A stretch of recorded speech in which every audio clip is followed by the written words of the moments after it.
Hi guys, so I wanted to give you a quick video about today's lesson, and then you can look at the workbook. But when you remember what you wrote down yesterday that you really wanted, all that list of things, and then it had the little bubbles and the other things that you wanted.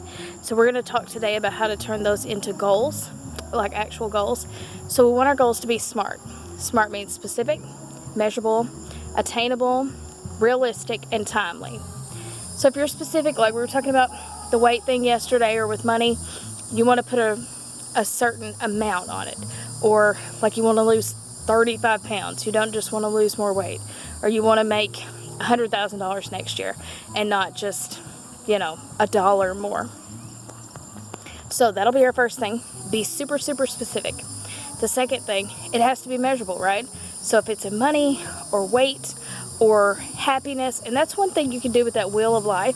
For the things that aren't necessarily always measurable, you can find a way to measure it by doing, I went from a 6 to a 7 on my happiness, so that's really great.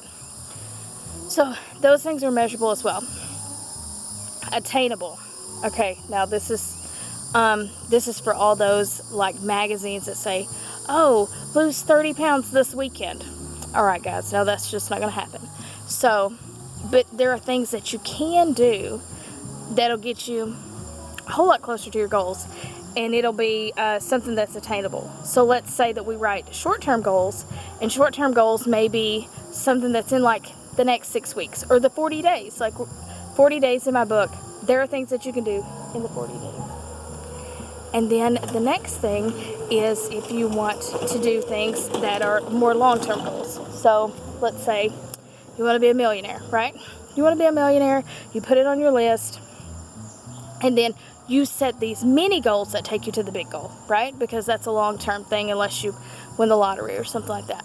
So they're attainable, and it has to be kind of realistic, okay? So be sure that it's something that's not totally just impossible for humans. And I don't think there's a whole lot of things that are impossible, but it has to be kind of realistic, the things that you base it on. And then it has to be timely or time-based. So you say, you look at a calendar, in 6 months. I want this to be attained in 6 months. Okay, and 6 months is a really good span, 6 months to a year. Really great for short-term goals. 6 months to a year is really good. The 40 days, depending on what your goal is, yeah, you could totally do it in 40 days. So you have to have a time on it though. If you say, by my birthday's in February. If I say, by my birthday, I want to be able to do 50 push-ups, unassisted and unmodified. Okay, 50 push-ups by February, totally doable. All right, but we have to put a number with it. It has to be specific, 50. Okay, measurable, it's a number, so 50. Is it attainable? Yes, I could totally do that. Is it realistic?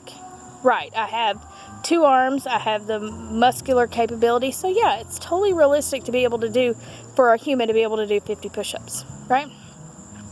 And then timely, by February 6th at midnight, 2021, I want it to happen, all right? So it doesn't have to be a fitness-based goal. It doesn't have to be money-based, but you need goals. And if it's relationship-based, if it's something with your kids, then be sure that it's specific, measurable, attainable, realistic, and that you have a time on it, okay? And it's really going to help with setting those goals. If you're still struggling with how to turn the what I want into a goal, then let's chat. Let's talk about it and see what we can do and put some other aspects behind it to make sure that it makes it a SMART goal.